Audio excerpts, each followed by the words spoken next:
We have been sent here because Dean Fallon has lost his cat. And Warren G. Harding himself wanted to meet that cat when he visits the campus next week. We're all... Just stop. I'm just typing.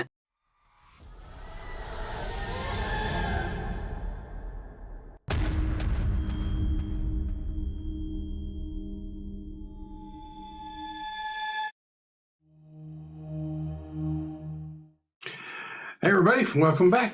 Thanks for joining us in our Percentile Vice. We are playing Call of Cthulhu and we are working through the scenario Mister Corbitt from Chaosium's Mansions of Madness. I'm Steve, I'll be your keeper tonight, and I'm joined by... I'm Emily, I'll be playing Alice Green. I'm John. I'm playing Jackson Morris, the cowboy bootlegger. Cowboy bootlegger. Don't you wish, like we had little taglines to follow after? Yeah. I'm Steve, I'm the keeper.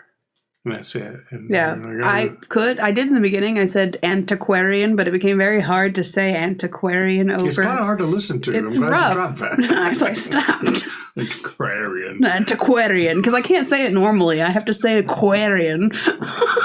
So... Yeah. In advance, thank you for all the beautiful cat steak fan art. Yeah. That'll be incoming any day now. Yeah, we're patiently waiting for our inbox to just flood. So that's a good segue into a recap of where we're at. So Alice and Jackson, chilling on a Sunday afternoon, look out the window and they see Alice's across the street neighbor, Mister Corbitt, who she remembers as a kindly young man from her preteen and teen years. He pulls a couple oddly shaped canvas-wrapped packages out of his trunk and walks up to his house. As he's fumbling with his keys, one of the packages drops. The long cylindrical one looks like maybe a shape of a small baseball bat. And when it drops and hits the front porch, the canvas wrapping falls open, and from across the street you see what looks like the small forearm and hand of a baby. Right. He quickly wraps it back up and looks to see if anybody had noticed, darts inside the house. You see some lights come on, see a light come on in the basement, and then curtains quickly drawn. And you guys decide, hey, you want to figure out what's going on with the neighbor. Best bet is just go over and say, hey, dude, did I just see a baby's hand drop out of your packages? So across the street you went to talk to him. But there, in the heat of the moment, right there face to face with dear old Mr. Corbitt, Alice Green could not bring herself to ask a question that might sound accusatory. Really crazy. So she couldn't come to the point where she could say, what was that package? So they just kind of let it drop. The kind old man gave you a basket of fruits and vegetables from his garden. You went back to your house and thought, hey, why don't we maybe wait a little while and then we'll go check it out. You also went and talked to the next door neighbor, the neighborhood busybody, Miss Harriet, next door. Harriet Hart. Who didn't really tell you a whole lot more than you already knew. She did tell you she's occasionally gotten a piece of mail of his, mostly like horticulture magazines, which explained the luscious greenhouse and the vegetables he gives out to everybody. But later that night, after the sun has gone down, you guys decide to do a little investigation of his property. And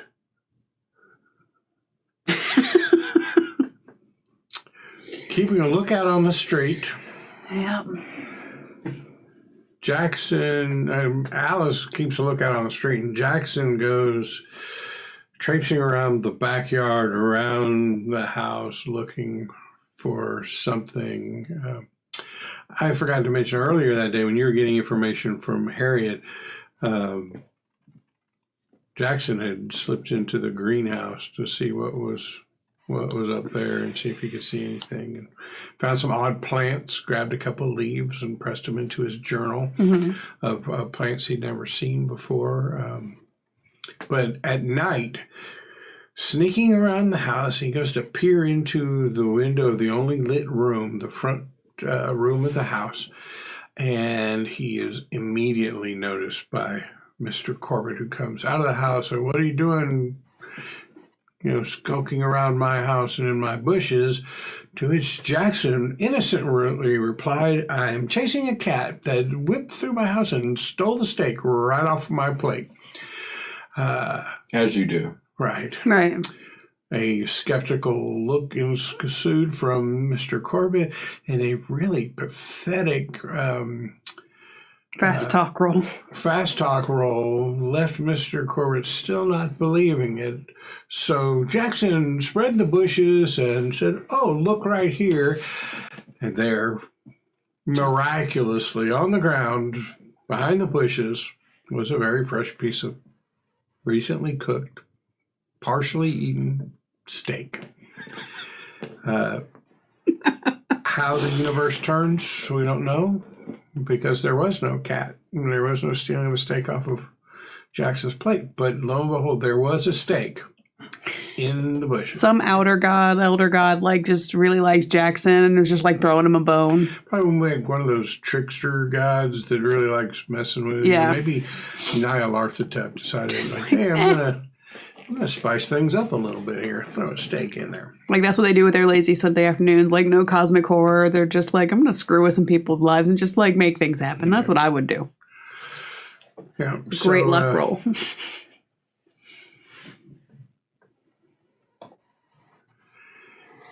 The next morning, he went off to work, and Alice, she went over and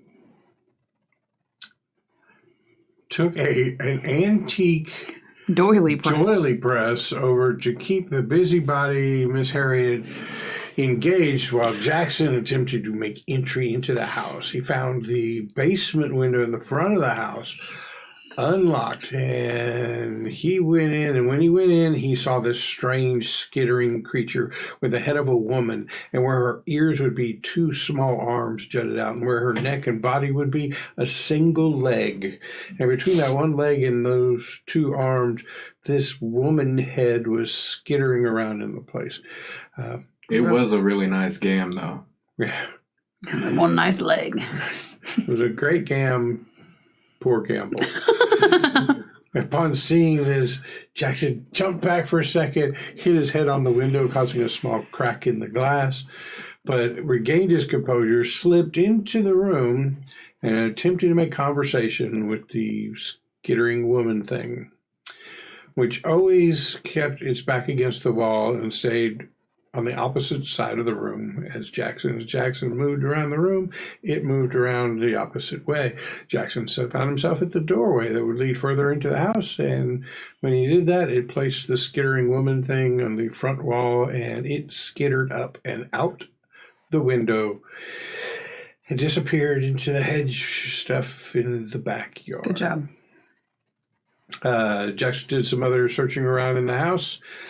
Found a weird cabinet in a lab-looking place that had surgical instruments, and a small refrigerated section where it appeared there were small human body parts like tendons and nerve endings being preserved in there.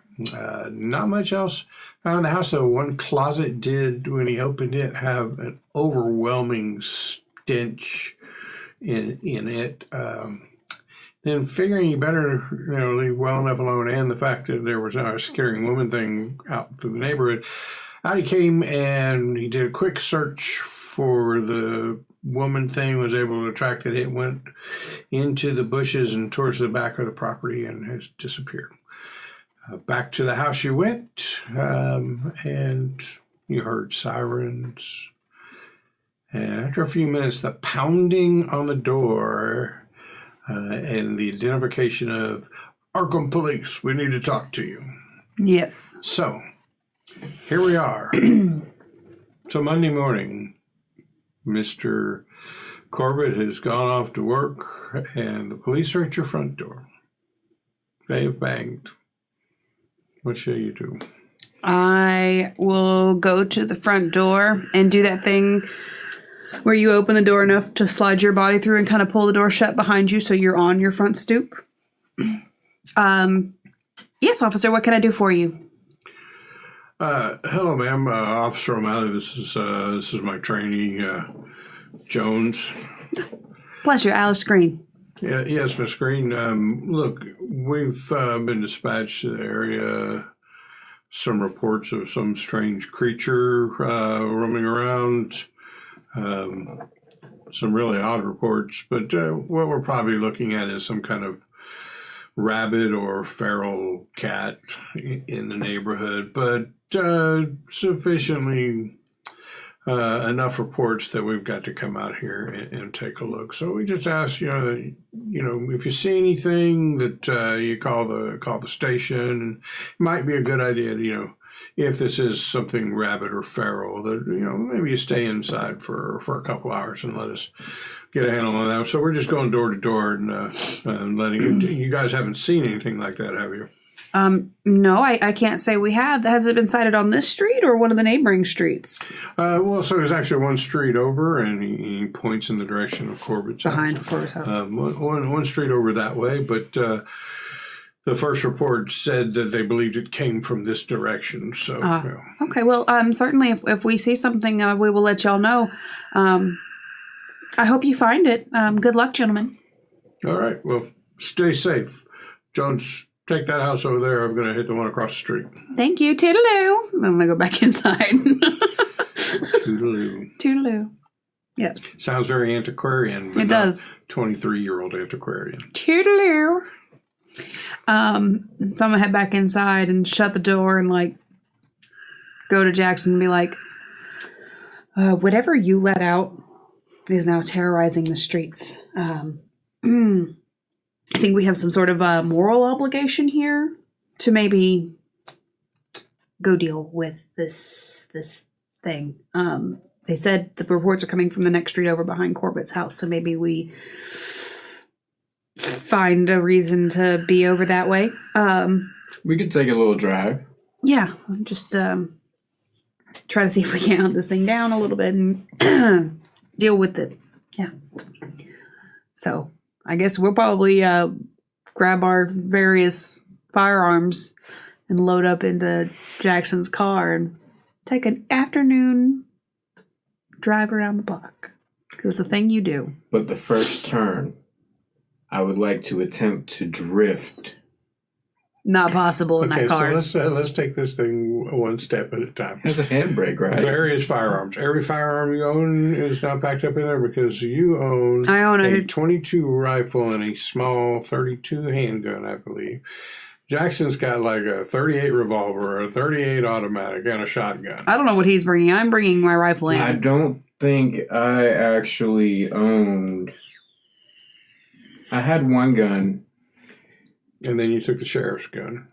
I had a shotgun, took the sheriff's gun, took Shaughnessy's gun, and that's the one she has now. So you just have the sheriff's 38 revolver and the 12 gauge. Your 12 gauge shotgun. You have a 22 squirrel shooter. And a 32 auto handgun. So are you planning on taking all of that with you? I was going to put the rifle in the car and keep the You're taking shotgun and handgun? All right. Loaded for bear or skittering woman. If she really looks like how he described it with just 2 arms for ears and a leg, yeah, I'm making every attempt to shoot that thing in the face. Center mass. Which is their only mass. Okay. So then you go out, you load up your car. Probably not even making any attempt to hide these weapons. 1920s, seeing a guy a cowboy. Put a shotgun and a woman put a 22 in the back of the car, probably doesn't bat an eye anywhere. He should have offered to help the police. Like, he's a cowboy. Like, shooting varmints is his thing. Varmints. So you go out and you get into your car. Tell us about your car. You know, and the downtime between the last scenario and this one. What kind of car did you pick up? I had it like picked out and everything, like when I told you that, and I forget. It's a 1922 Bay State convertible. Convertible. It was top up or made top in down? Massachusetts. Top down. Top down. All right. So off you go down the road, and just before getting to the turn, much to Alice's dismay, you goose the accelerator a little bit, yank the wheel, grab the emergency brake, and pull up on it, trying to spin it into or send it into a little bit of a slide around the corner. So give me a hard drive skill. Like, I don't know a whole lot about 1922 cars, but I can tell you that the likelihood of them thin little ass wheels drifting and not just snapping off is slim. Yeah. So it was a failure. Lucky it wasn't a fumble because she just told me what I could have done on a fumble. Snaps the drivetrain. So, Thanks, boo. So basically, you weren't able to get the car to drift. Probably what happens is you oversteered a little bit, and so you're gonna have to like yank the wheel back the other way to get it straight. And so you have a really crazy look. And for anybody watching, wonders how long you had, unless you'd like to like spend 43 luck points to make that work, or push the roll. Well, we do have a suggestion from the audience. What would I need to roll to drift the revolver? Yeah. Based on the whole cat steak scenario, we're not doing I'm that. not playing that game because you'll make the freaking roll, and I'll have to deal with it. So there is no revolver drifting. I think it would be sleight of hand. Really? Because I could use some handgun checking off here. No. Okay. All right, so you turn the corner, you go down, you turn on the next corner. You see several police officers going around, like looking through bushes, checking into backyards. But you don't see the creature. Is there a line from Corbitt's to a yard? Like, in my head, I'd like to say, okay, it's going this direction. So you want to pull up the Roll20, and there's the what it looks like on your street, right? And there's Corbitt's house, and you see he's got nice hedge trees separating his property, but behind his property there's some pretty dense vegetation. So you were able to track it back into there. But as far as on this one street over, seeing, that's probably where it came out at. Impossible to tell. Like, I'm not trying to track it, like, do a track roll, but is this like a straight line from there, or is it to one side or the other? Is what a straight line? The yard that the police are in behind. Oh, they're in several yards along this this other road. There are several police cars, some guys on foot, guiding their search. But yeah, they're looking under porches, into bushes, and trees they're covering the whole area. Make me an intelligence or a no roll. Both of us? Just Jackson. You didn't see the thing. Yeah, that's fair. Success on intelligence. So based on the way it was acting when you were in there, so skittish with just you around, do you think the odds of actually seeing this thing right now are really slim? Because there are so many people out looking for it that it is probably, squirreled away somewhere. It's not going to be just out walking around and you go, oh, there it is, right? It is probably dug itself a little hole or hiding in some bushes in the deep forest and stuff till there's not so many people around. Somebody's going to go out to their doghouse to get their dog and be really surprised. When you saw it, it seemed to have no desire to interact with you, right? It didn't. It appeared it was more threatened by you than you would have been of it. So it's probably around like 11 or noon-ish right now, right? Ish. So Alice, I'm pretty sure this little whatever the heck it was, it's holed up somewhere. It's probably not going to be in a spot where we can find it. Why don't we mosey on over to the library at the Miskatonic University, see what we can look up about what we've found out. We could definitely do that. I had a thought, though. What if a child, like playing on the sidewalk, had accidentally kicked a ball and it hit the basement window of Mr. Corbitt's house and broke the window? And us sitting in our parlor happened to notice this thing skittered out. And then police show and all this stuff. We should probably let Mr. Corbitt know that something came out of his basement. Well, eventually, yeah, but he gets home around 5 o'clock every day. But I know where he works. If this thing's dangerous, I'm just saying, this hypothetical child that probably broke his basement window. So you would know this. Jackson would know this. Between, your hypothetical scenario, Jackson knows that he didn't break out the window. That his headbutt put a crack in the window, but the window pane was still intact, right. Just like a crack running through. So if you were going to sell that story, you'd probably have to go break that window out. Yeah, I figure we've already done the breaking and entering. We did less of the breaking. We could just tidy that up. Well, you need more breaking and less entering. Yeah, is what you were suggesting. More breaking. But so for that to know, you would know and could probably respond to her that the window would have to be more broken than it already is for that story to sell. This might be a weird question. Probably. From you? Never. Would I be able to think on what she has said and what I know and possibly leverage my meager knowledge of occult or Cthulhu mythos to decide whether or not I thought this was a dangerous creature? Anything to check off a skill box. Right. That was like the most blatant play for, can I roll this?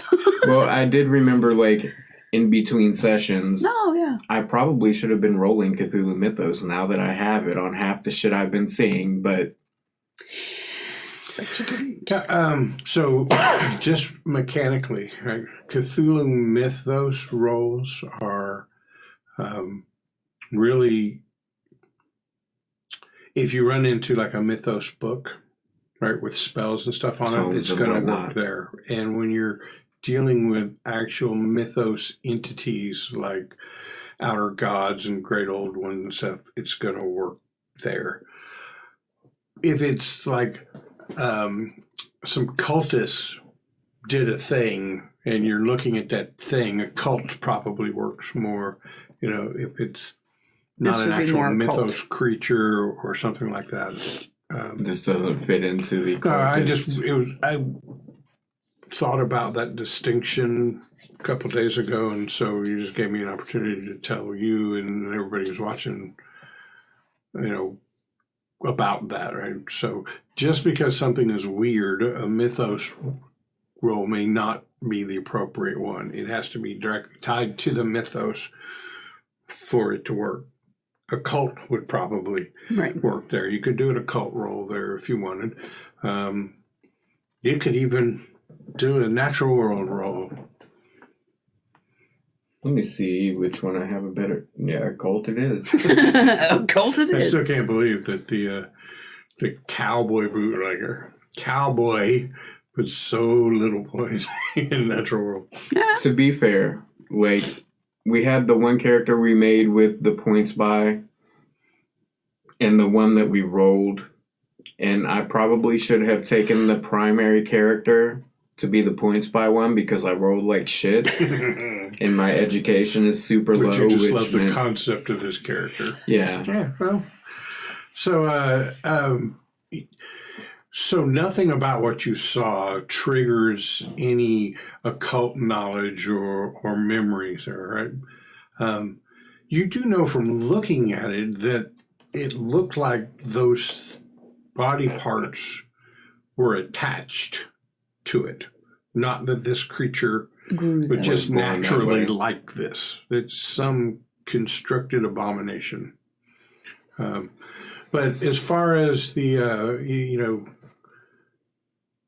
you asked, is it dangerous? Yeah. I think you probably believe that the danger lies not so much from it as in the world's reaction to it, based on how scared it was of you. Yeah. Probably not. But if there's a bunch of yahoos who, grabbing their torches and go on an ogre hunt because of this thing, with guns and whatnot, somebody's going to do something stupid. You mean like us, who grabbed all of our guns? Yeah, I'm sorry. What were you guys doing again? Did you bring the torches? I forgot the torches. Damn it.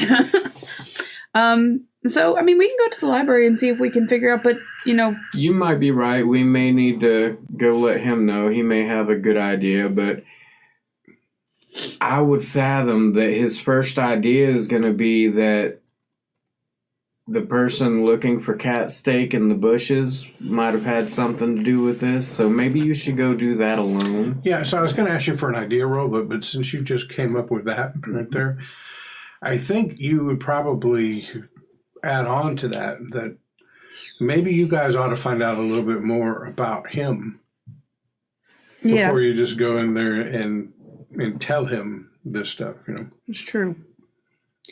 What would be a way that we could find out more about Mr. Corbitt? So we know about his schedule. We know a little bit about his work. We could go snoop around his work. Maybe go to the library and see, about his wife, because I don't really remember much about her or how she died. And possibly to the courthouse and look for records on his business. We don't know what he's an exporter, importer of.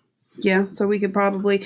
And I have probably some friends who work with the export-import just through the university, the museum, so I might have some connections that would have some intel on him on a more business-like level. I know a big guy who's really big on rare things in the area who we may be able to go talk to. That's true. We do know a guy.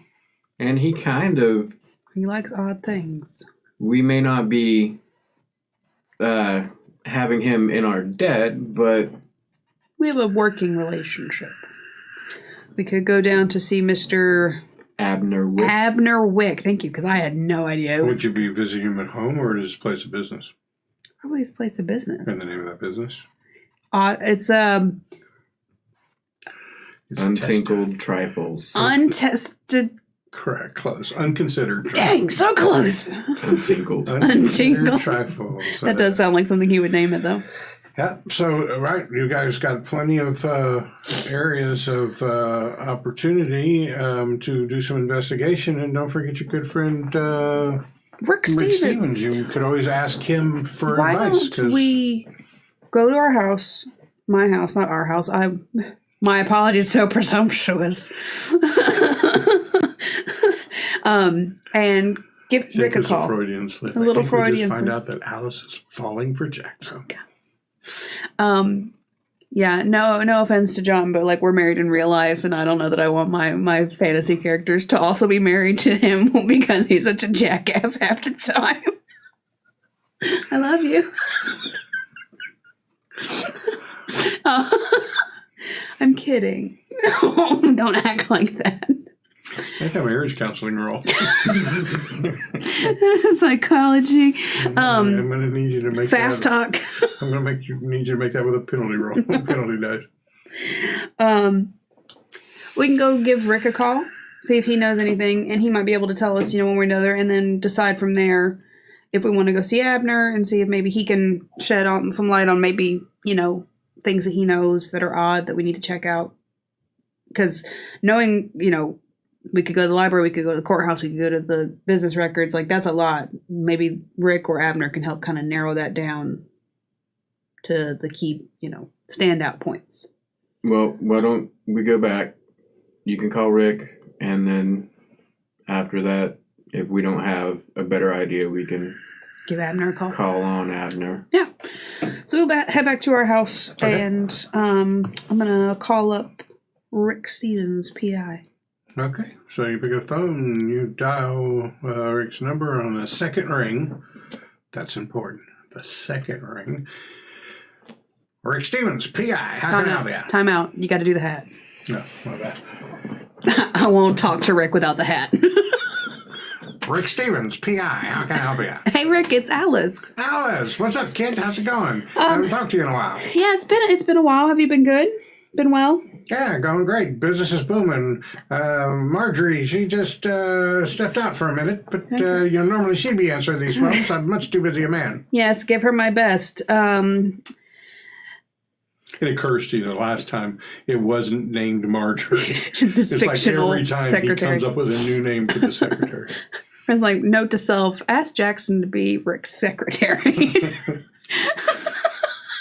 So I be like, so we're in the middle of a bit of a situation that you might be able to help us with, Rick. And I just need a little bit of, colleague friendly advice. And I'm gonna give him the rundown of everything that's been going on, and maybe like hand the phone over to Jackson, let Jackson explain what he found, firsthand accounts. Well, before you get to the juicy parts, he probably says, "Hey, you probably got to be careful over there.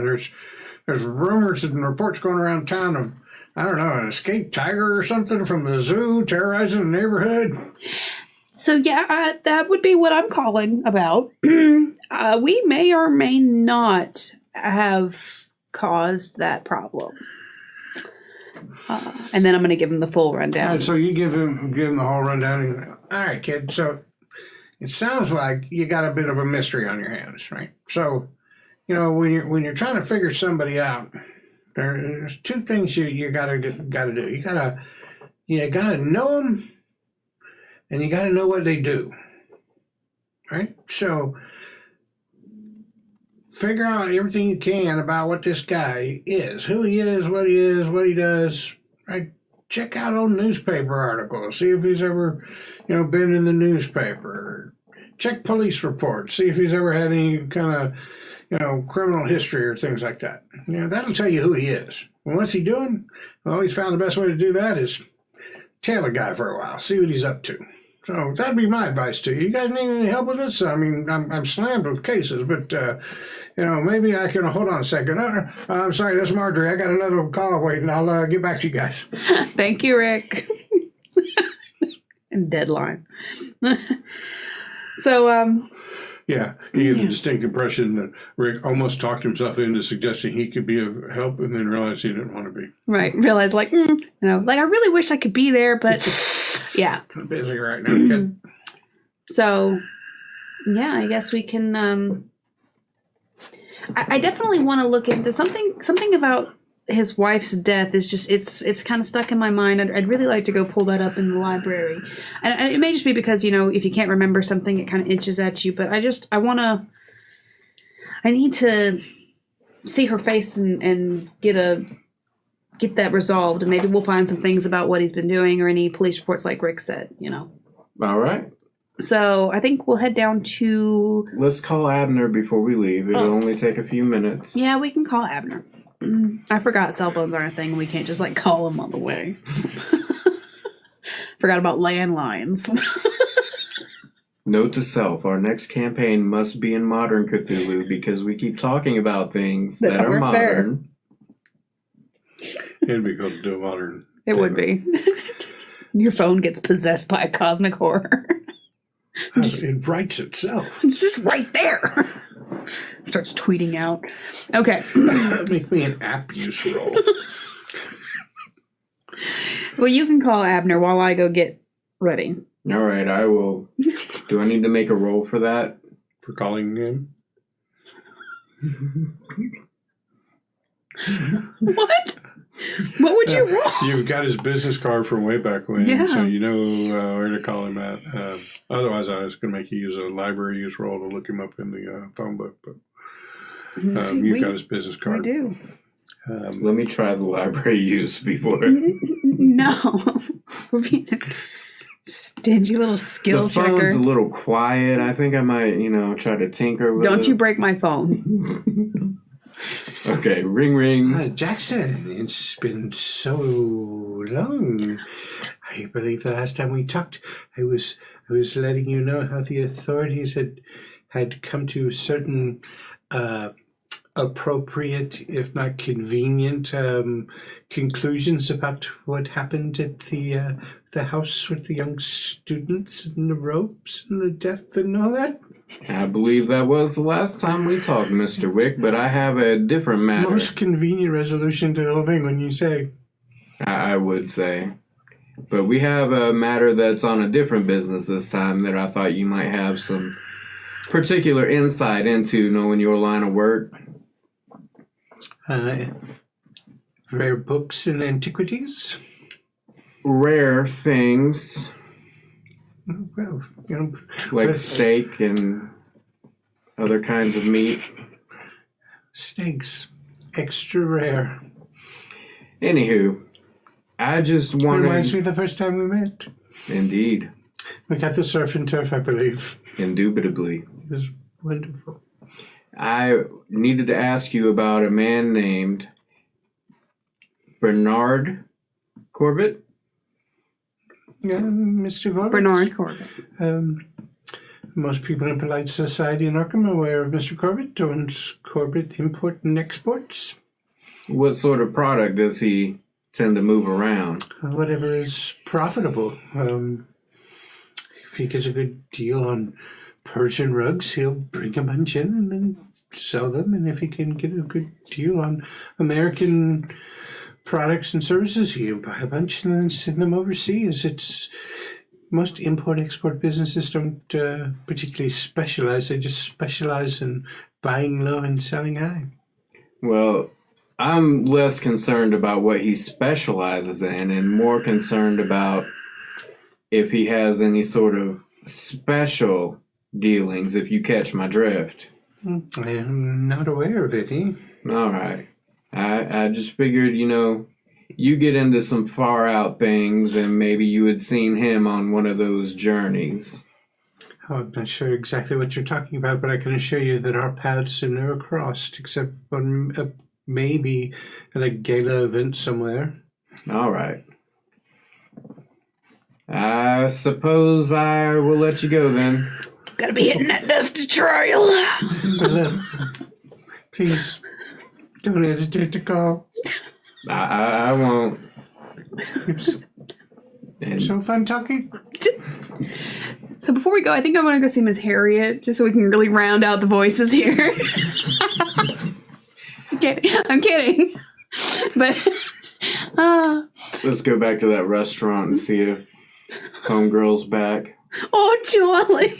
She hit the road. She got on a bus and left town. Yeah, but I think she busted out in Atlantic City and came back. So, Julie. Or did she moved, up near Boston or something? Was currently having a fling with some bureau detective named Evan McCormick? Stevens. Even Stevens. Evan okay. Stevens. Well, you want to go to the library, little lady, or you want to go to the courthouse? Let's go to the library first, see if we can pull up any old newspapers. Courthouse might be more difficult to get our hands on records. So let's see That's what we where can you go for a marriage certificate. Well, yes, but we can find certain other genealogical. I think he just proposed. I think he wants to. Yeah, and you know what? Even if Alice caught it, she's going to do the same thing. She's going to speed right past it. He's going to have to try harder than that. All right, so not a better library in town than the Orne Library of Miskatonic University. Yes. We don't know Armitage, do we? We haven't I met don't him. believe That you was guys the have met prequel. Armitage. You met Dean Fallon. Fallon. Oh, didn't we meet Armitage in the... That was the prequel. We were different people back then. It's whole other people. No, you're right. Sorry. I was reliving memories of my past life. Reincarnation's a bitch. Yeah. Yeah. Right. All right, so you're at the Orne Library. Well, what would you like to do? Tell me what it is you're trying to find. I would like to look for newspaper clippings in the obituaries for the approximate time that I remember his wife dying. Okay. So you got this one two ways, right? You can do the research yourself, make a library use roll and see what you can find. Or if you'd rather, you can try some interpersonal skill like persuade, fast talk, or intimidate and get like one of the grad students that are working in the library to do the research for you. How would you like to do this? Time to intimidate some children. So I Cowboy diplomacy in the library. I think I would like to try to use library use to see what I can dig up on my own, and if I'm failing, then maybe Jackson's shining personality can help us employ some help. Okay. So library use. How? Wow, you burned down the library.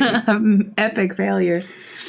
Yeah, so it's not a fumble. No. Because normally a fumble is 96 to 100. But if your skill is over 50%, only 100 is a fumble. So you didn't ruin this so bad. You could try to push that roll. The result will be just more time, right? You got to spend more time in here doing this, and more of the day is going to get wasted away. Or you could spend 24 luck points for it. I'm not spending the luck points. Do you think we should take some more time and try to look again?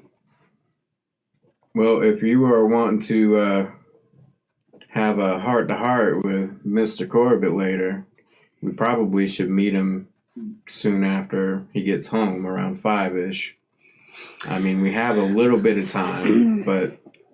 Why don't you see if you can find us a bit of help here in the library? There's some interns around. So you can't have any passage of time between yes, the roll and a pushed roll. Yeah. So if you want to push the roll, you have to do it now. No, I'm not going to push the roll. I'm going to give up on trying to do it myself and offer to try to get him to find some help because I don't feel as though I can do it. Okay. And I don't want to waste the time trying to do it my own. All right, so let's think of how to intimidate these kids in the library real quick. You don't have charm, fast talk, or persuade? Fast talk is how we got into the steak situation. I know. It's like a 10. No, fast talk is a 5. Charm is a 15. Not too bad. Persuade is a 20. Oh, damn. Intimidate is a 68. And I will be pushing this roll if the need arises. My So, persuade's much higher than yours at a 40. I didn't know. You've been wanting to roll shit, so I'm letting you roll. I mean, there's still time if you don't want me to be intimidating kids in your one name. of those skills, whether it's going to be intimidate or persuade. If it's persuade, you would do it. If it's intimidate, you would do it. But you could work together on that, and then I'll give the roller a bonus die for, double teaming.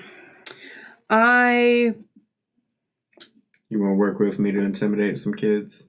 No. Do you want to work with me to persuade some kids? I mean, I could, but that's still only 240% chances compared to the 75 you just gave up, or the 268 we would have for intimidating. All right, let's intimidate some kids. Let's yell at some kids. All right, so at the counter is you guys. These two characters have been to the library before, Yes. and I believe it was Susie who you knew from previous Yes. times or whatever. So she's there. Mark. Yeah, I don't think we want to intimidate Susie. Well, I'm just going to Who ask else is if she'll there? help.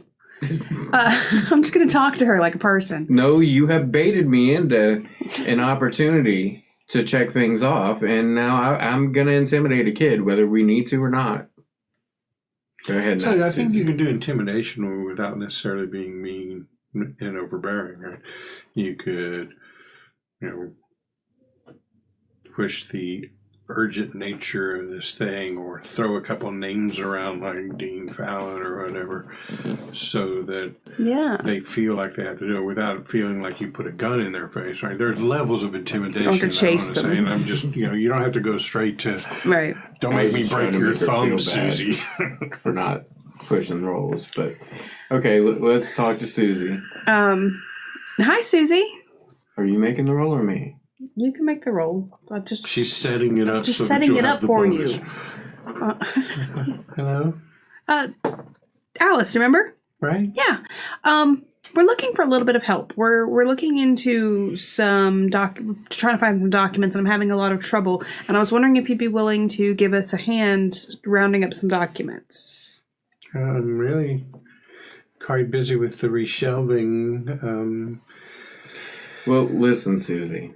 I know you got reshelving, but we have been sent here because Dean Fallon has lost his cat. And Warren G. Harding himself wanted to meet that cat when he visits the campus next week.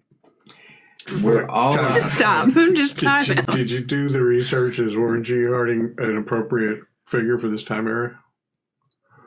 Okay, we're just going to say... He was alive in the time period. Hold on. We can do it. Why is everything about cats? Right, because now she's going to think, do I need to look in an old newspaper for cat articles? 1921 through 1923, so calling him President Harding would even be appropriate at this point in time. Nice. Okay. Boy, that was a freaking stake in the bushes luck for you. Okay, so really the Harding thing doesn't do much for, but when you said Dean Fallon, her eyes got big. So okay, so you explained to her that you're looking for newspaper articles or whatnot having to do with Bernard Corbitt or Corbitt Import. He may Export. have been shipping the cat out of the country, which would be a national tragedy. So, after a few minutes... Do you want him to roll? Yes. Damn it, I almost gave that away for free. With a bonus die. You got an extreme success. She's worried about that cat. You don't need to do the bonus roll. There's not anything you can do better. I could tell from the beginning she was a cat girl. She just had that look. She just has that look.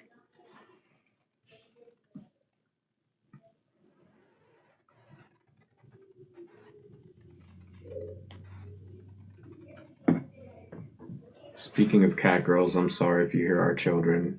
I'm not sorry. Deal with it. It's a library. There's people walking around talking. Some old librarian going, shh. Why is everything about cats? Like, with you? Do you not like cats? It's not that I don't like cats. It just feels like... Oh, cat girls may not be period. Hold on. Googling cat girls. Cat girls are ruining my life. They're ruining this marriage, too. Just putting it out there. In Kenji Miyazawa's 1924 work, I'm not going to try to pronounce that because it would be insulting to Japanese people. Where? But Kenji Miyazawa had a 1924 work that is the first modern-day example of a beautiful cat-eared woman. Suisensuki?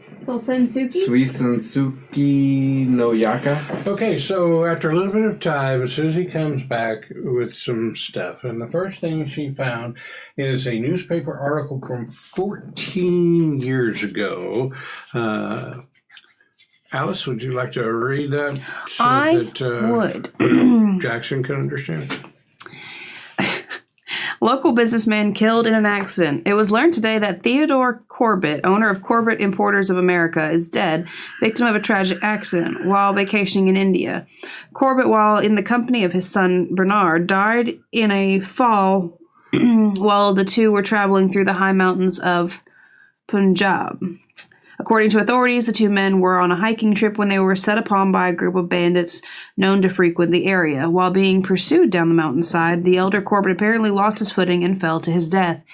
His son managed to escape, eventually making it to safety. The elder Corbitt's body has not yet been located, and authorities fear that it may be lost, possibly consumed by wild dogs that roam the mountain. Theodore Corbitt is survived by his wife, Elaine, and one son, Bernard. At this time, it is not known if Bernard Corbitt will take over management of the family business. Okay. And then she shows you a a couple of newspaper articles dated 12 years ago.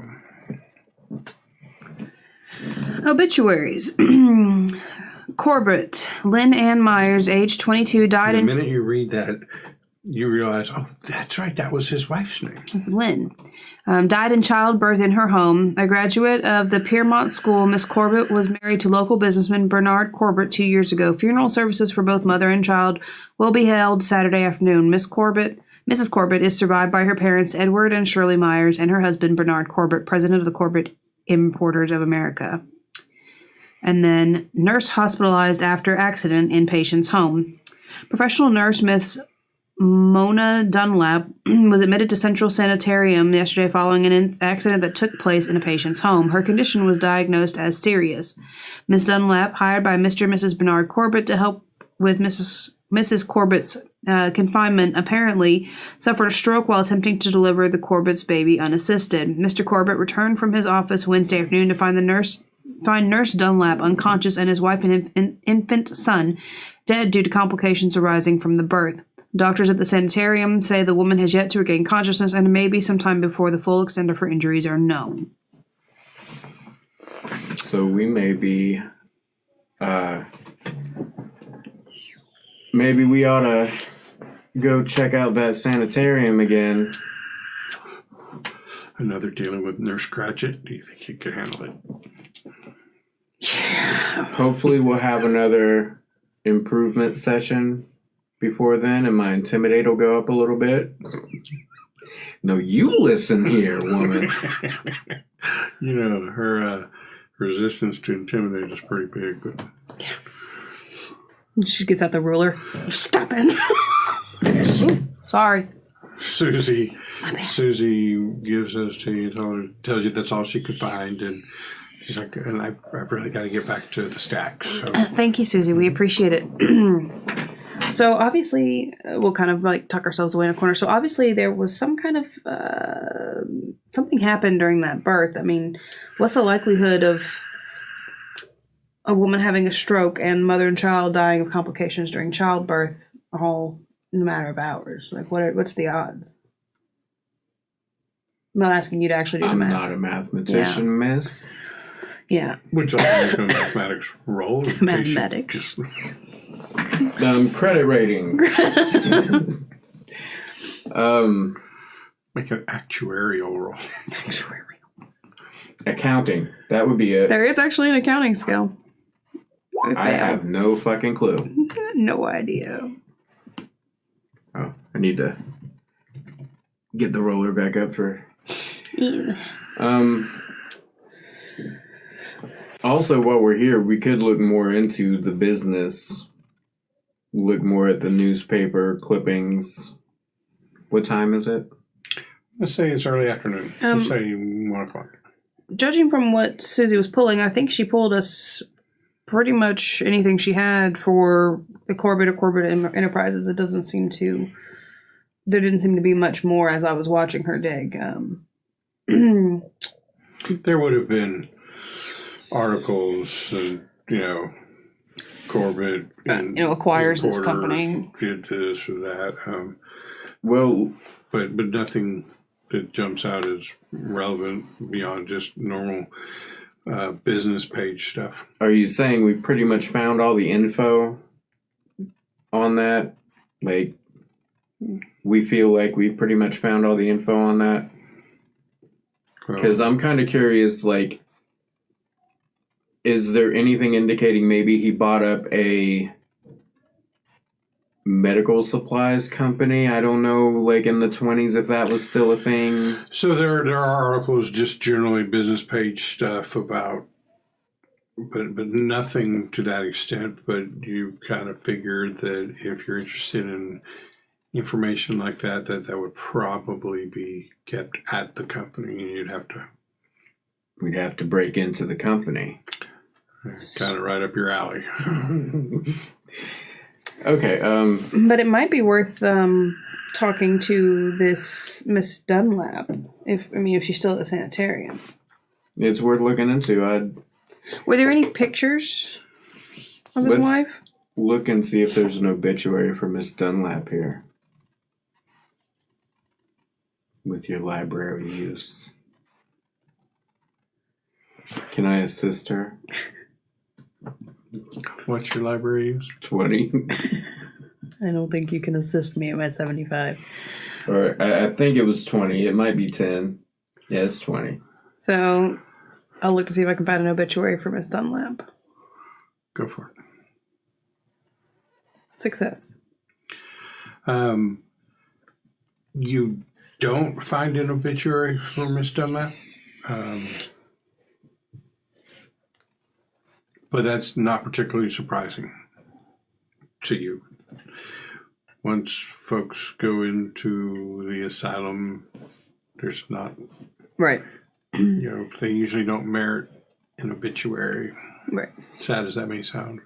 Well, they were considered less than savory to have, in the public eye. So I think it's better if we maybe just go check out the sanitarium and see if we can find out anything about Ms. Dunlap.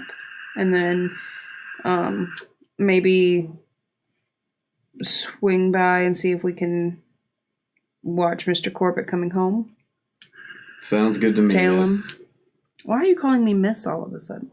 Miss? Would have made you a missus. Turned down his advances, sped right by it, as I recall. I've been letting him sleep on my couch for months. I I haven't made him a room. Right. All right, so you guys gonna head to the sanitarium? Yeah, we're gonna see if we can find anything about Miss Dunlap. If you have some prep to do, it is right about the halfway I mark. don't have any prep to do. Let's knock out the sanitarium visit real quick, and then we'll take a break. Okay.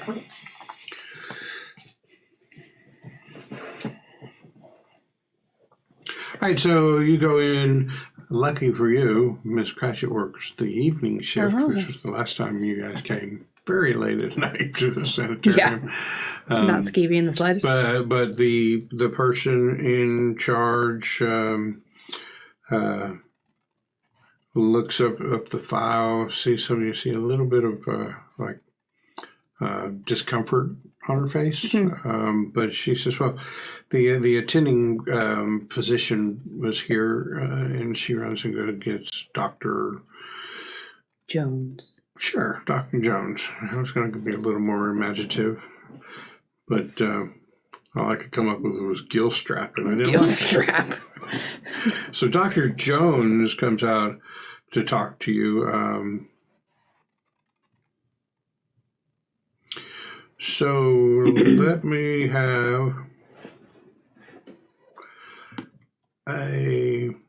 So he explains to you that, are you related to Miss Dunlap. Dunlap in any way?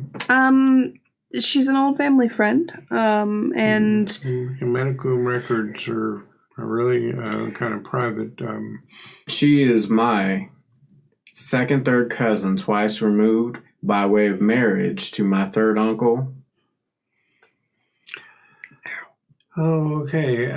So, Ms. Green, you were saying, so if you would like to use some kind of interpersonal skill, charm, fast talker, persuade, you will not respond to intimidate. Okay. But you may use one of those and try to convince him to give you some information. I am going to try to use persuade. Okay. And the second, third cousin, twice removed, married brothers, to his third uncle. Yeah. I'm going to tell him that I am looking into some information for the museum, and she would be a point of contact for something that we are researching. I know her through a friend of the family, but I haven't seen her in, a little over a decade now, and I was hoping that maybe she would be able to assist me with this matter for the museum. So here goes a roll. Hopefully it's a good one. Make it with a bonus die for the second, third, fourth, fifth, 17th cousin twice removed. No. So you can spend 21 luck points, or you could try to push that roll. The results of a pushed roll, negative results of a pushed roll. You probably irritate him a little bit, and he may show you the door quicker than you would have. I'm going to try to push it. I'm going to name drop some people at the museum, some higher ups, and, tell them it's very important that we find this information, or, whatever. 46. You can't use luck on push rolls. No. Damn it. So, I really wish I could be more help to you, but again, private records and all that. He hands the file back to the nurse receptionist, and he walks away. She has the file. Hey. What?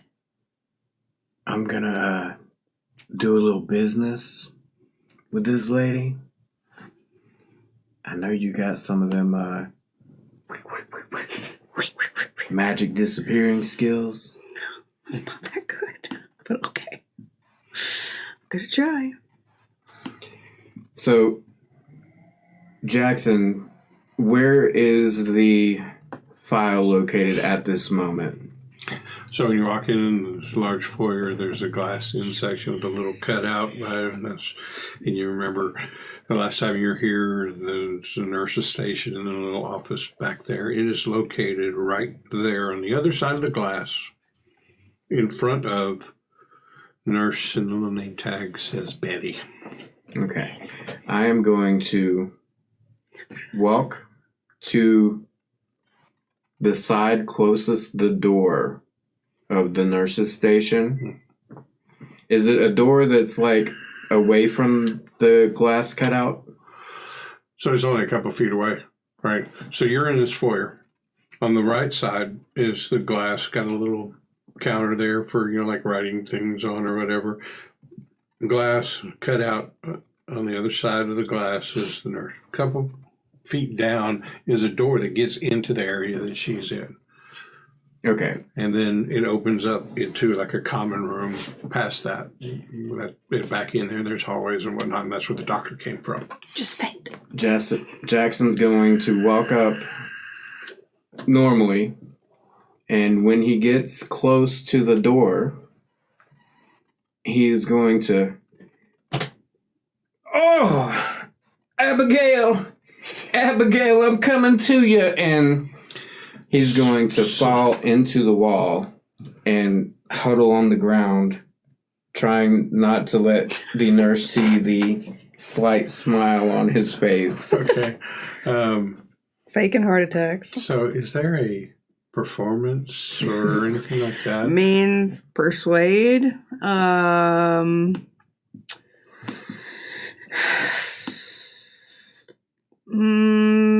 It's gonna be some kind of soft skill. If you grab your heart and slump up against the wall, then her nurse stuff kicks in, and you hear her chair squeal across the linoleum floor, and she comes and the door opens up, and she comes out and says, Sir, are you okay? Oh, I really need some help. Oh, can you help me? And I'm gonna reach up. I'm going to kind of maneuver myself around, to where my back's the door. Be like, how do I call for help? How do I call somebody? There's a phone right in there. Okay, I'll get help. And I'll go in there and pick up the phone, but not dial anything, and try to flip open the file and. So we're not prepared for medical emergencies here, right? So call the hospital, call the police, somebody. Most of our doctors are psychiatrists and psychologists. They're not going to. Can I see her right now? You probably saw me come around you. No. In order to hide your smile from the nurse, you laid in a fetal position facing the other way. And even if you were facing this way, well, there I is rolled over Nurse and Judy. put an arm up now. You did say that. So give me a spot hidden roll hard, because there is starched white skirt between you and It's a regular success. just a regular success. So. That starched white skirt didn't get me hard. Jesus Christ. Sorry. But I am going to. Sorry. He's not in the slightest. I'm going to pick up the phone and call out. Okay, I'm going to call somebody. Just stay with him for a second. I'll get somebody on the phone and call for the ambulance. And I will kind of waywardly talk while I flip through the file. He's got his arm up, and she hasn't reached for it yet. So she's probably trying to put your arm down. Like, sir, don't try to get up. Okay, he's just kind of flailing around, looking like a fish, because he knows what fish look like. He's a good fisherman, and he's just kind of flopping around, trying to stall out. Can I roll to find out what I see in the file, or do you want to keep role playing your heart attack? I thought you were stealing the file. No, I mean they're going to notice. Well, because if we take the whole file, like they're going to know we took the file. I don't need to keep it. I just need to peruse it while you keep her busy. It's working. Okay. I think you're just enjoying pretending to have a heart attack over there. All right. So you find out. Give me a. I'm going to do library use, right? Because like you've got documents and you're trying to scan quickly for pertinent information. It sounds like library use. It does. A success, 44. Okay. So you quickly find out, front page of this thing, that she died 6 years ago without ever regaining consciousness.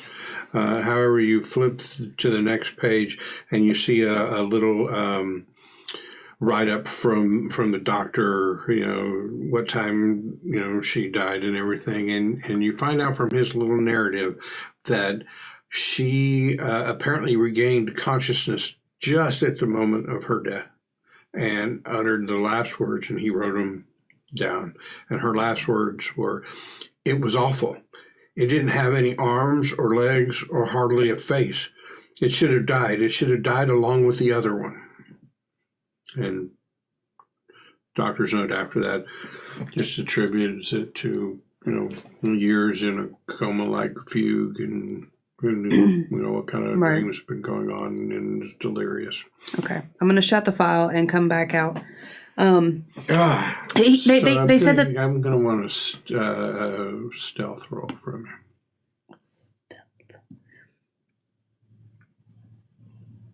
Not sleight of hand. I'll take sleight of hand. A success. Okay, so as you're finishing up and you figure that's all you got time for. There's much more in here you could have read, but you did a quick scan. You got information you thought was relevant, and you close the thing up. And about the time that you close it down and you see the nurse turn back at you and says, "Well, is somebody coming or not?" The hospital says there's no ambulances available. I'll have to take him ourselves in our car. Can you help me get him to the car? I'll drive him. It's fine. Okay. Hold on, Bruno. Yeah. And then this big orderly comes around the corner. Look sickly. We'll get you to the car. Once he sees you come out of the door, he's going to stand up and brush himself off and be like, "Man, I'm okay. Just watch out for that red meat. Too much of it'll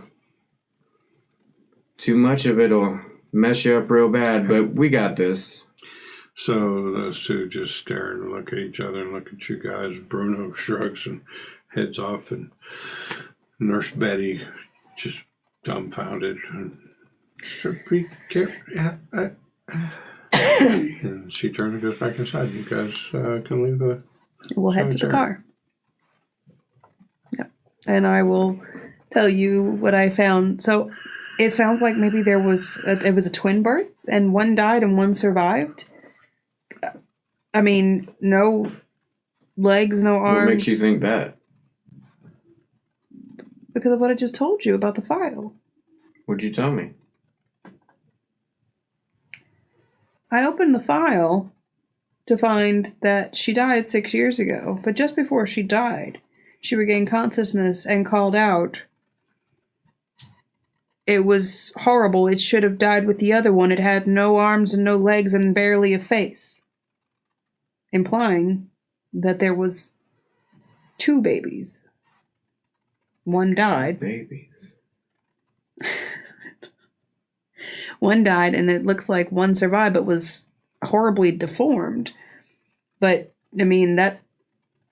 we infer that he put those body parts on that thing. What if that's the other child? Like, no arms, no legs, so he's been finding body parts to rebuild his disfigured child. Jackson's going to have a think, and he is going to have a think about whether or not this was the face of somebody who would be about 12 years old. 6 years old.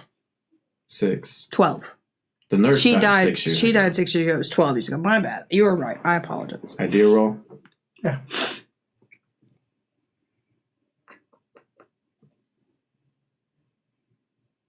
Extreme 6s.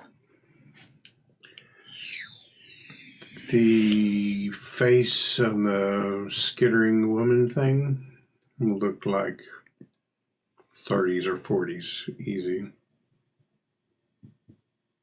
But it did say it didn't hardly have a face. What if he reconstructed the face?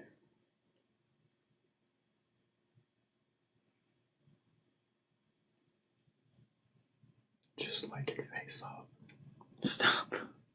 I don't know how we get through games with him. I don't know either. So, you guys spent the first part of the day looking for the little skittering woman thing, then decided to call on some old friends for some guidance. I didn't get much out of Abner Wick, though he seemed to enjoy the conversation quite a lot and was positively titillated that Jackson had called him. Or called over Rick Stevens, said, hey, if you're trying to find stuff out about people, 2 avenues you ought to go after, and that is find out everything you can about them.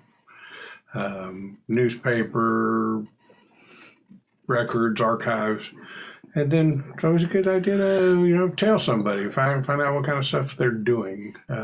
So based on that, you went off to the library. You found some information about 14 years ago, the death of Bernard Corbitt's father, where he had apparently fallen off a cliff or something in India while Bernard was there, and apparently he came back and took over the business. After that, a couple years later, he got married. His wife apparently died during childbirth. And you learned that the nurse who was attending her at the birth in the home apparently suffered a major stroke and was in the sanitarium for many years and died 6 years ago, but not before regaining consciousness and making a cryptic statement about something being awful and hideous and no arms or legs and hardly a face, and it should have died just like the other one. Yes. And so what are you guys going to do? Jackson, I think that we should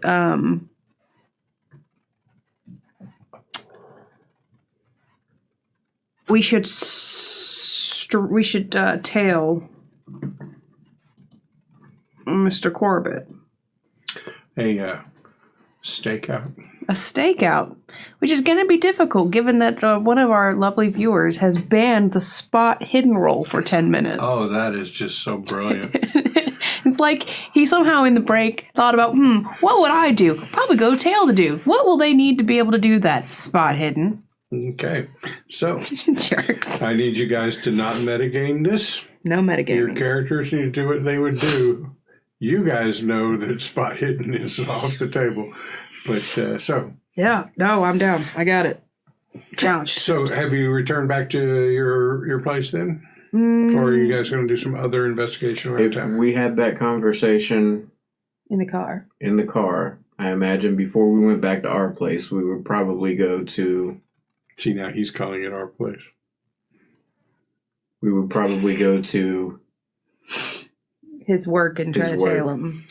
Okay, so just outside of the downtown area is a large warehouse. You see his car parked out there, loading docks, trucks.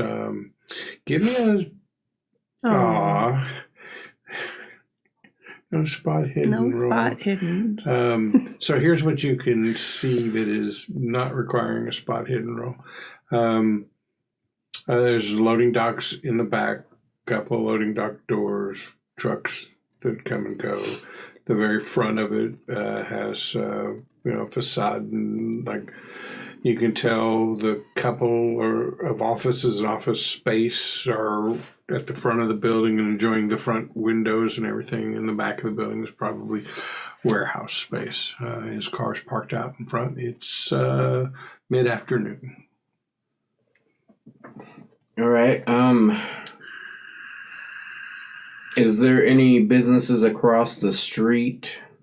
Yeah, it's like across the street. It starts to become more shop and downtowny. Customer facing type look. buildings. Mhm. Yeah. So So he's like right on the edge of the downtown area.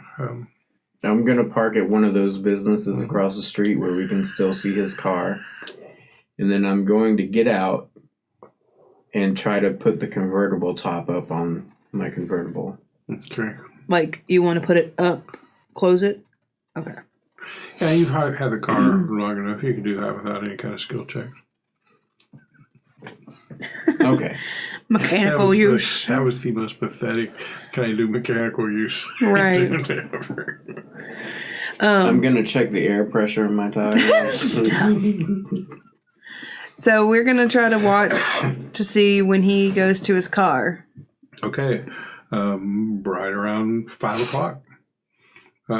He comes out carrying his briefcase. You probably saw a couple of employees leave as well. And the whole building goes dark. It appears there is no activity at night there, no second shift or anything like that. And he gets in his car and pulls out. Yeah, you can give me a spot hidden roll on the building, but alas and alack, you lack the ability to do a spot hidden roll. So as far as you can tell, is the building is dark and everybody has left. And he, if Miss Harriet is to be believed, is on his way home like clockwork.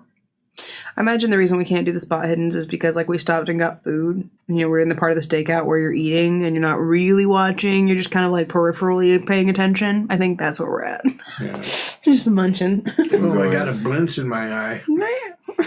I'm going to pull out after him, and not right after him, but wait until he makes a turn, then pull out and try to, if possible, Spot where he goes.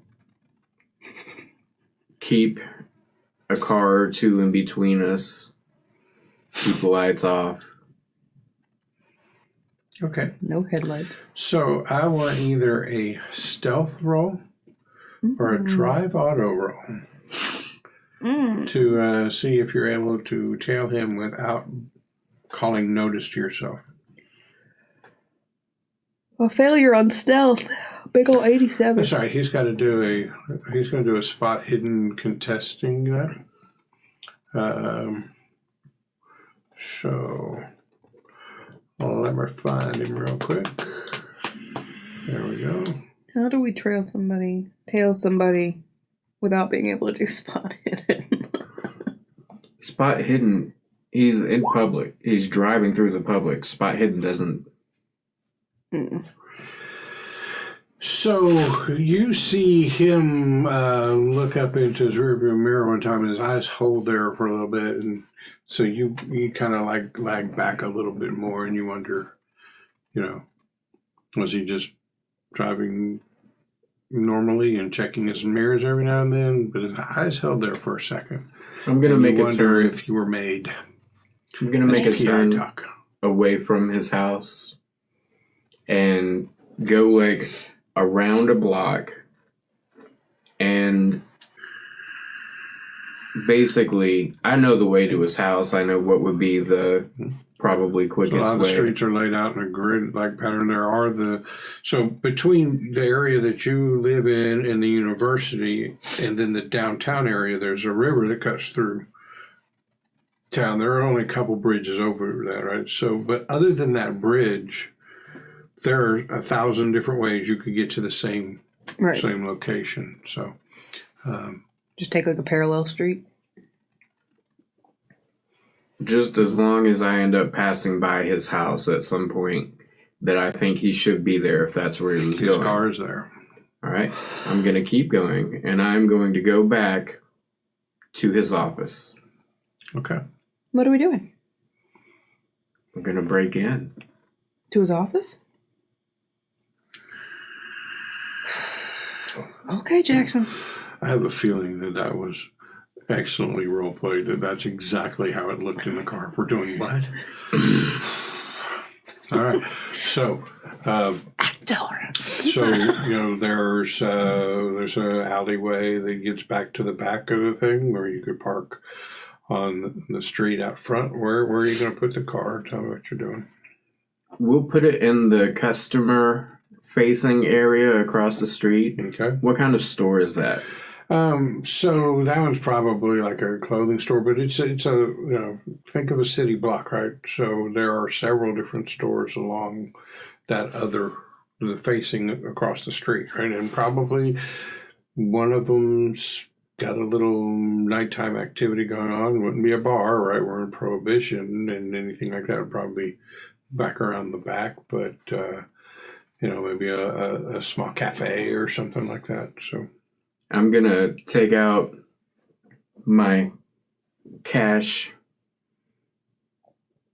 money and I'm gonna get a 5 out and be like, since you're uncomfortable, you can go grab yourself a new pair of shoes or something nice.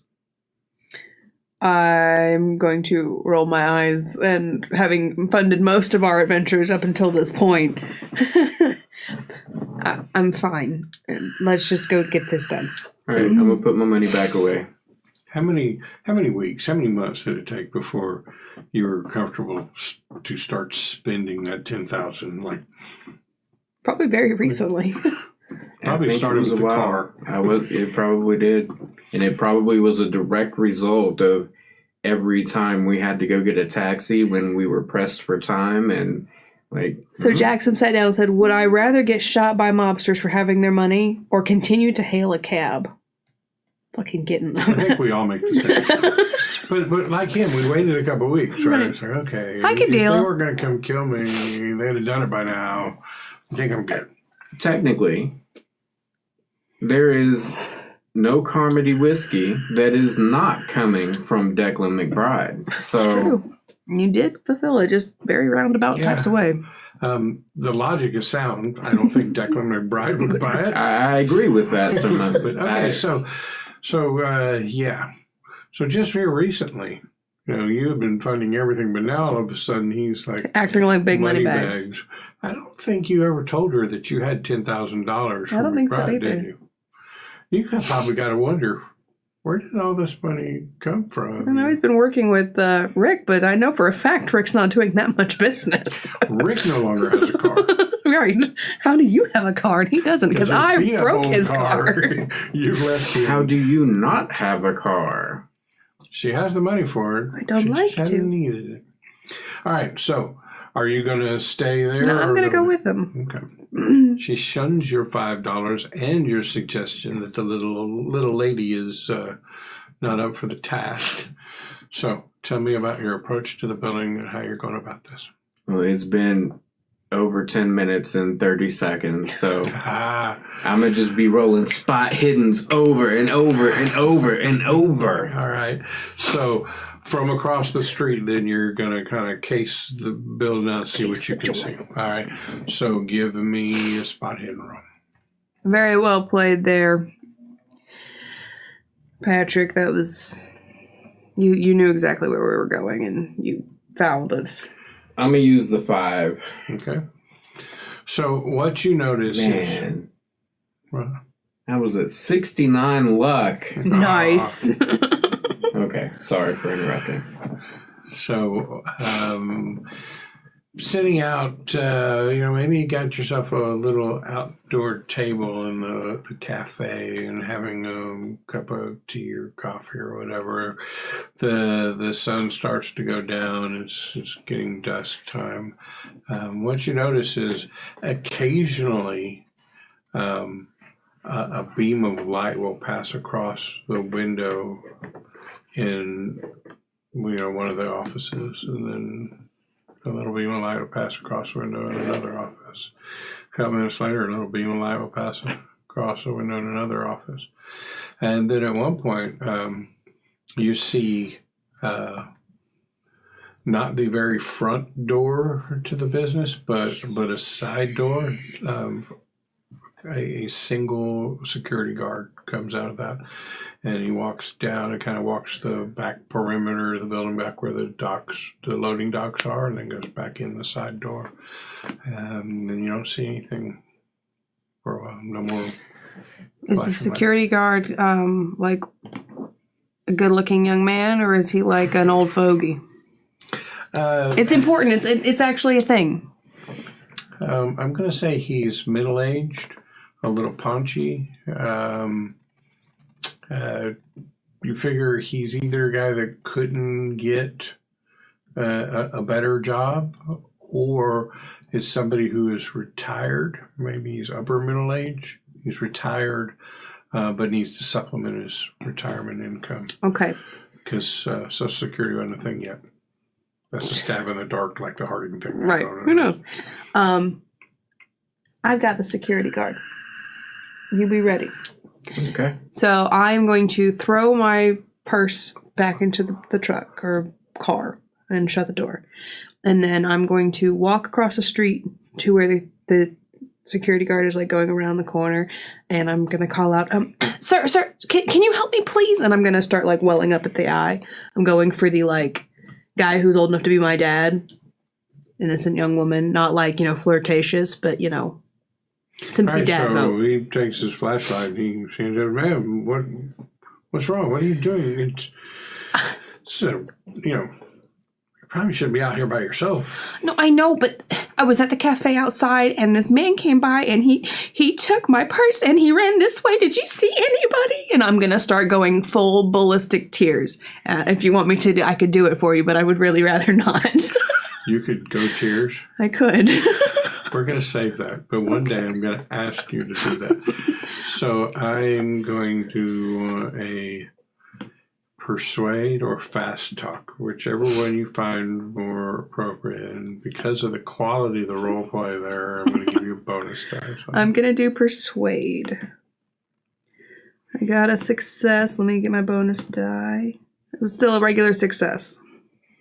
Okay, so he's like, "Oh, ma'am, I'm sure I really can't go chasing after anybody, but I'd be happy to take you in the office, and you can use the phone to call the police."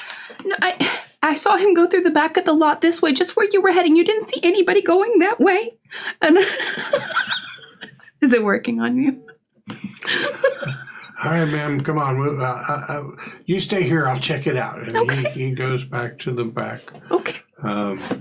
The back area is paved for trucks to come to the loading dock, and then past the pavement is a stretch of like grass, weedy area, kind of overgrown, and then a fence along the back of the property. So he goes along the back, and he starts like shining his light through the fence, seeing if anybody. And when I see him going around, I'm going to traipse as stealthily as possible and sticking to dark little spots and hugging buildings, try to get to that door real quick. All right, so his back is turned. He's looking the other way, so stealth roll with a bonus dice.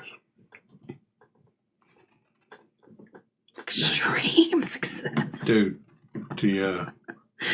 I am the knight. the building doesn't even know you're there. You don't even know you're there. So you went back to the loading docks? Was that what you said, or to the side door? The side door. Okay. So it is unlocked because he was expecting to just step right back inside, and he didn't think to lock it when he went off on this night gallant. Didn't expect to. So you're able to slip right inside. So I need to navigate this building.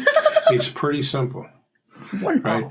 There is a 2-story tall warehouse, right? And there are like shipping containers stuck up.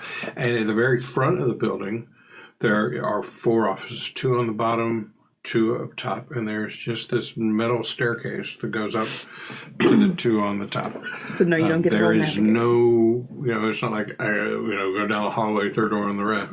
You walk in, and to your left is 2 ground floor offices, a metal staircase, and 2 upstairs offices. And to your right is a huge warehouse area with shipping containers, boxes, and whatnot. So I have a player idea. I'm going to see what Jackson thinks.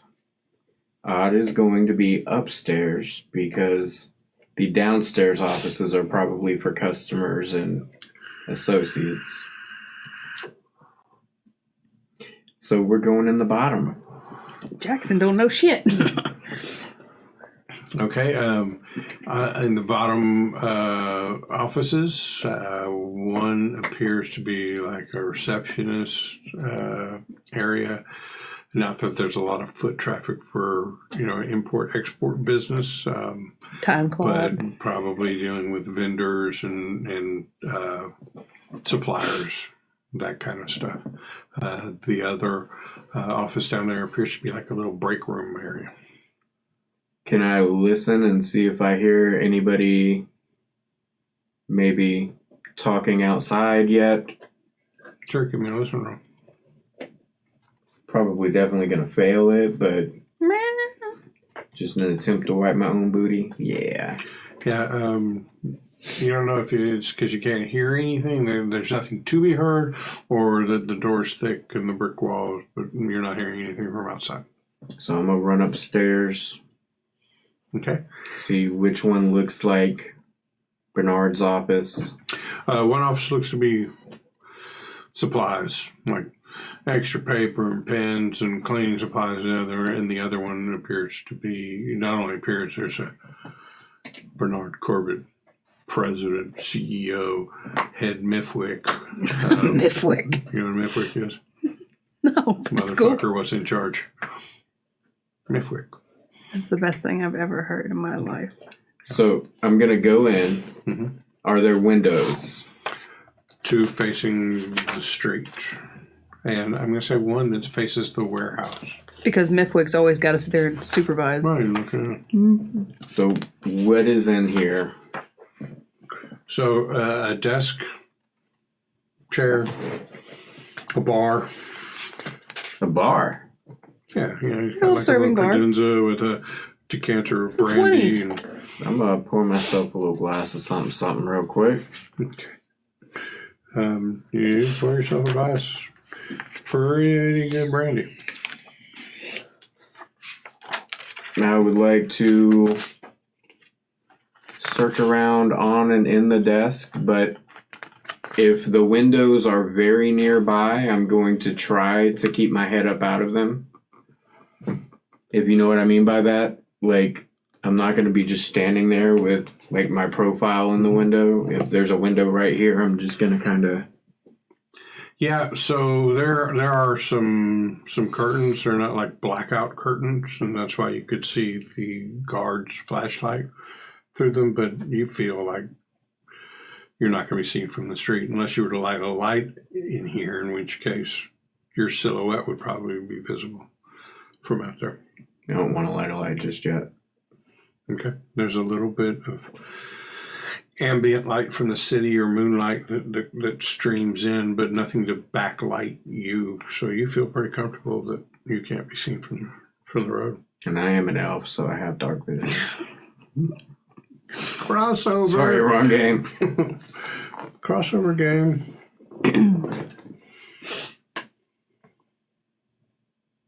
So you're gonna search. All right. So you find. Do I need to make a spot hidden before you start?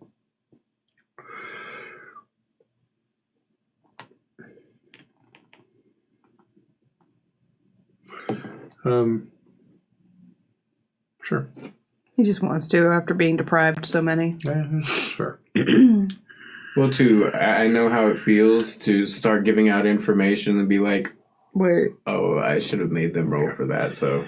Yeah, I was going to be very generic, and so, but you find what appear to be the general ledgers for the business, and you can tell that these ledgers contain information about money spent to get things and money received selling things. If you'd like to know more than that, I'm going to need an accounting roll or an intelligence roll. And if you're not going to go in counting, it's going to be a hard intelligence roll. So what I'm primarily looking for right now, I want to see if the names of any companies he's interacting with are seemingly medicine related or like college related, because his logic is that these body parts are coming from somewhere and it's probably coming through this warehouse. So I'm going to roll that intelligence. Okay. Because the accounting was a 5 anyway. It was a hard success. He did it. Nice. What do you need? All right, so as you're skimming through these and you're looking for something medically related, you do notice as you're looking at this, that at first glance, this appears to be a successful company. As you start flipping through these things, you realize, just doing fast math in your head, that as you dig a little deeper, it's not as profitable as it used to be. Like it's kind of on a downward trend. It's still making money, but it's not as profitable as it used to be. But you find several ledger account lines that show a monthly payment to an R. Tomaszewski, paid out of petty cash with a notation that says for medical services. Monthly. And you just have to scan a little bit. You said you were specifically looking for medical. So when the word medical services pops up to you, you look at it and you go down, and then you notice this pattern that every month there's this one that says medical services, R. Tomaszewski, medical services, R. Tomaszewski. All right. What else of interest is in here? Have I looked through all the drawers? Yeah, everything else just looks like normal office shit. No nudie mags. No. Okay, I'm a... Vintage Playboys. Okay, you open up the centerfold, and there's this naked woman who only has a head. Just a head and some arms. So I'm going to go back down. I'm not a tits man, I'm a leg man. I get leg, singular. I'm going to go back down and go to the side door and sort of... You see Alice Green still looking towards the back of the property and still like clutching her handkerchief and acting, but you don't see anybody near her or around her. So what I'd like to do now, and I can roll this for you. You can't add a skill. I'm going to roll a haul ass, and that was a success. You've got 100% on all that. Yeah. I'm a cowboy, running from the law. Yeah, but I think I'm going to need a penalty die because He cowboy cheated. boots. Cowboy boots, like the. You ever seen a guy in cowboy boots run? They can get fast, but it's just this awkward way they got to Like do it. gambling. So you don't want to do anything else in here, nothing in the warehouse. You're ready to slip out the door. I can make a cursory look around the warehouse, but from what you've given me so far, it doesn't sound like anything interesting is going on. Well, Aside what from I've the given you medical. so far is you walked in, there was a warehouse this way and offices this way, and you Okay. went that way. You're right. I would like don't throw your shoddy investigation off on my I'll look around the warehouse. Rick Stevens a would little be so disappointed. All right, give me a spot hit. Hard Hard success. success. All right, so you see a lot of crates just seem mundane and innocent. However, you do notice that there are a couple of small wooden boxes carrying labels from the Indus Valley region of India. And written on chalk over these labels are the words, "Attention B. Corbitt."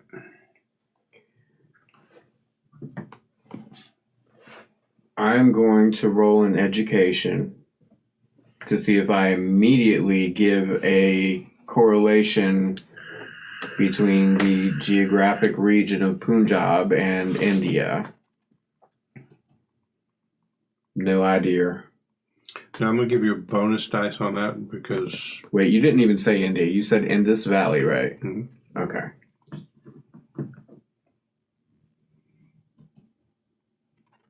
Same.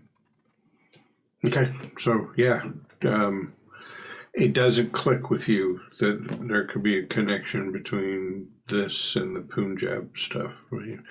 But you did notice that she said the word India, the Punjab region in India back there, and then you see this Indus Valley region. So, but you don't have the education to make the connection. But intelligence-wise, you notice there's a similar sound here. How sealed is this box?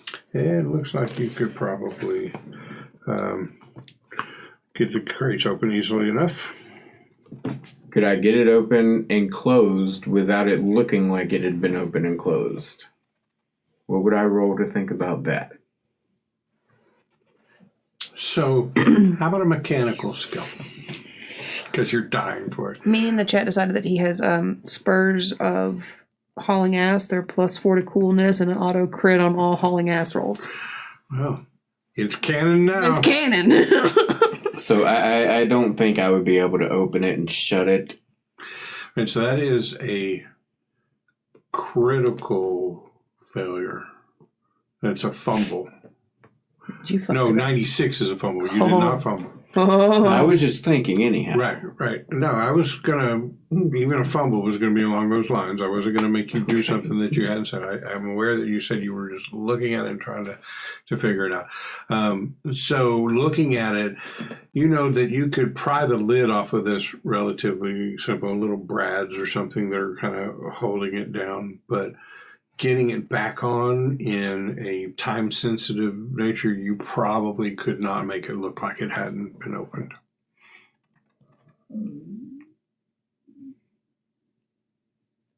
And I've At least that's taken, what you think.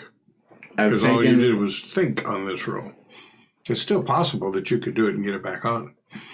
I've taken a good look, and nothing is obviously inside. If you know what I The mean, crates? like I can only see packing materials from the outside. Mm-hmm. Right, but you could lift it up and tell that it is heavier than just the wood of the crate would suggest. Is it cold? No, Is it hot? no, it's whatever the temperature is in here. Because I was in a little refrigeration thing Right. in Dude's house. I don't think I'm going to try to open it. I feel like that role is like when you search for traps. It's like, no, I'm not saying there isn't traps. I'm saying as far as you're aware, there are none. Okay. Nothing else in the warehouse. Everything else just looks like your standard import-export business things. These only caught your attention because they were smaller crates, the Indus Valley thing, and then it was specifically written B. Corbitt. Whereas everything else, the shipping labels indicate Corbitt Importer Company of America or whatever he calls it. Yeah. This one has attention B. Corbitt on it. Like How small is the crate?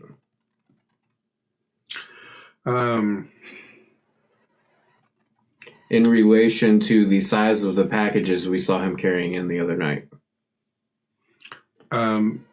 Like the smaller package would have fit in this crate, but the one that looked like a small baseball bat probably wouldn't.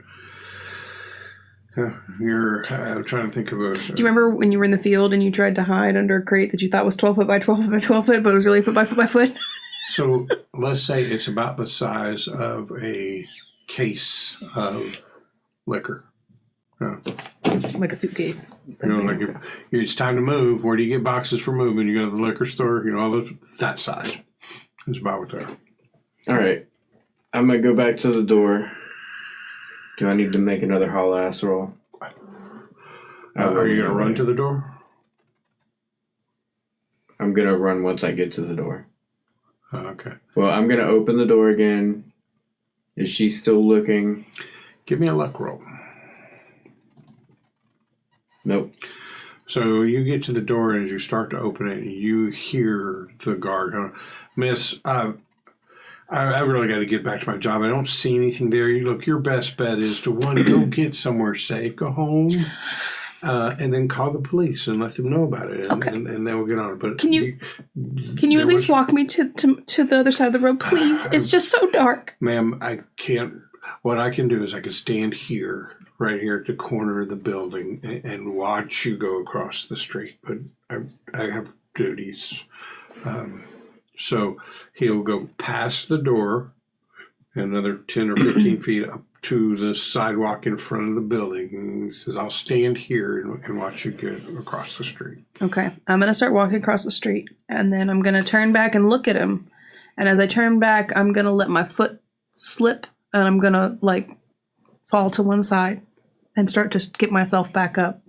Very good. Wow, you're just playing every poor helpless female. Aren't you?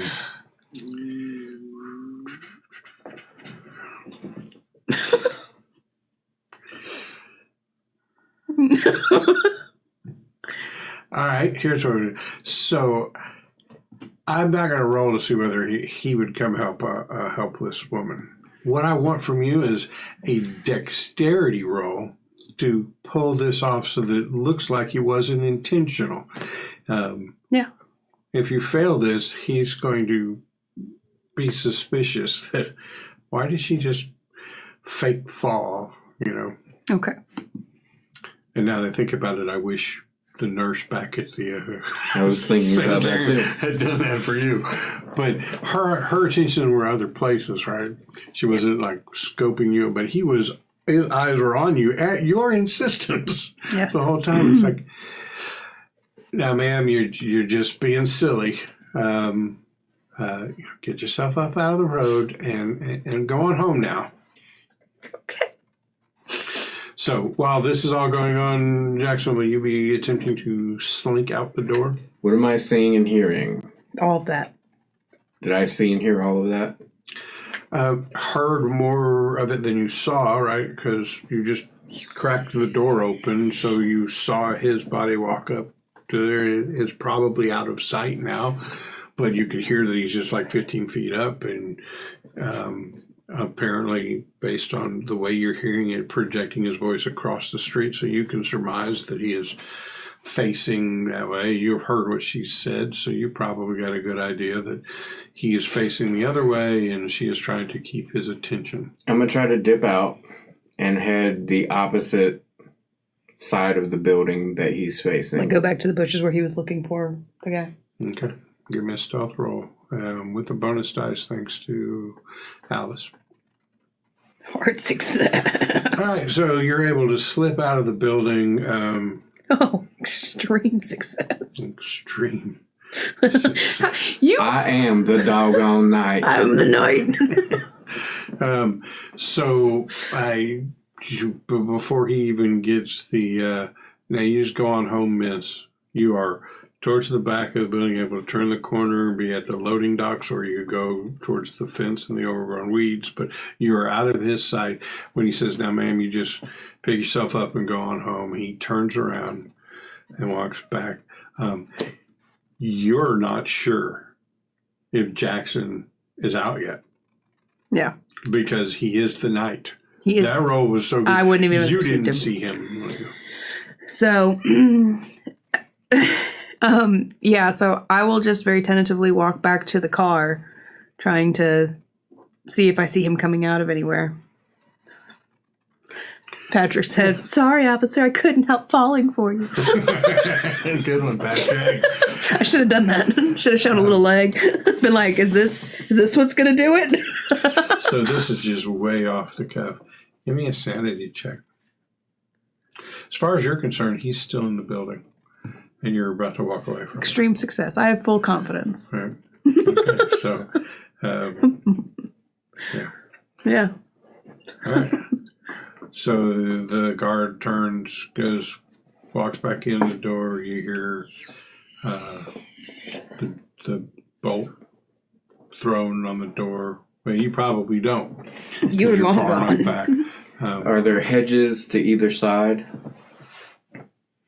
You can just walk around the building. Well, Who's inside? on one side is the building. So, building, alleyway, the door, Alice. And then it opens up in the back to a paved area, loading docks. Paved area, little bit of grass, fence. Are you mocking me, you son of a bitch? I hold your life and sanity in my hands. In my hands. Dormic and Jalad on the ocean. Dormic and Jalad on Tanagra. You're probably clear to come. You're the knight. Okay, I'll try to run. Just pops up in Give the me truck all with me. natural. Like I'm sitting in the truck and all of a sudden he just like poofs into existence in the truck. Just for the record, it doesn't matter how good your skill is. 100 is always a fumble. So, Okay. just be careful throwing your whole ass around. All right. You get back up there to the front. Like, there's no way for him to see this side of the building. There are no windows on this side of the building, right? So when you come from the back, head up the alley and up back over to the right. It's not going to be until you pass the front edge of the building that windows are there. And as you pass by and you look over, there's no light in any of those things. You don't see the telltale sign of his flashlight. So you make it back across the street, and so you're getting in your car, or are you sitting Getting back in the down at the cafe? No, we'll get back in the car. I would have gone back to the car. Now that I'm thinking about it, I am a little. I could eat. Look, I have made an absolute fool of myself, and I would just really, really like to get out of here. Alright, miss. I'll drive you home. Thank you. And she gets in the back seat. I'm driving Miss Daisy. All right, so you guys get back to Alice's house. Corbitt's car is right there. You know, you made the trip by and drove by there. As you pull up and you stop, and you're getting out, are you bringing your weapons in with you or leaving them in the car? On the way back, I am making a route through where the police were and just kind of looking around the neighborhood to see what I sees. Yeah, so everything is quieted down. The police are gone. Apparently didn't find anything. It looks normal, right? It's getting later, so some of the houses are darker, maybe one or two lights on in the house. Some of them are completely dark because Miss Harriet hit the blue plate special at Morrison's. And really tired, but no activity like searching going on, and making a spot hidden roll. A success. Regular success. Okay, you don't see the skittering thing. So when we get back to the house, we can sit down and I'm gonna take my weapons in. Okay. I'm gonna leave my weapons in the car for right now. Handgun as well, or just the shotgun? Handgun on me. Okay, so you're leaving the shotgun in the car, got your handgun on you, you've got your 22 squirrel shooter and your handgun, and you guys go back in the house. As you go back in the house, both of you guys give me a spot hidden check. I failed. I also failed. We have grown accustomed to failure. So you go in, you sit down in the front room, the evening's winding down, it's been a long Monday. You just glance across the street, and you notice that a set of a piece of plywood has been hammered over the cracked window. And for a second, you see the curtain of Corbitt's front window open and then close. And a couple of seconds after that, you see his front door swing open wide. The light from the foyer splashes out onto the yard, and he comes stomping out of his house. And that's where we'll stop for the night. Oh, you done fucked up, Aaron. Did I? Yeah, he's about to come whoop your ass. Did I? Yeah, he's about to come whoop your ass, and you left your shotgun in the car. So we'll pick up next Sunday. Every Monday at 6 o'clock. You guys come join us again. Thanks for hanging out with us tonight. Yeah. Say, please do us a favor and click that little heart button down there and follow us. Maybe the bell too, and get notifications. We do every Monday at 6, but every now and then we do just a pop up because we felt like it streamed. And we're going to try to do a little more of that. Mm-hmm. Yeah, a little more pop-ups just to hang out. You can catch this episode starting on Wednesday, video on demand on YouTube, and all of our previous videos. We played through several scenarios. Blackwater Creek was really cool. It was. Exciting, and Crimson Letters was a lot of fun. Those are out there. You can check them out. And to give us the subscribe on YouTube. Subscribe here if you're feeling generous. Yeah. Thanks for joining us, and we will see you next week. And I appreciate it. It's always very nice also to get likes on YouTube and comments, because every little bit of interaction puts us up a little bit more when people are searching for Call of Cthulhu, and it's nice. Yeah, and you can check us out on your favorite podcasting websites, and then Twitter and Facebook now. All of it at Percentile Vice, but that's all. You did such a good outro, and we tagged on the end. I'm sorry. Yeah, that's good. I wouldn't catch you and everything, so appreciate it. Hey, you guys come back and see us next Monday. Yeah, bye.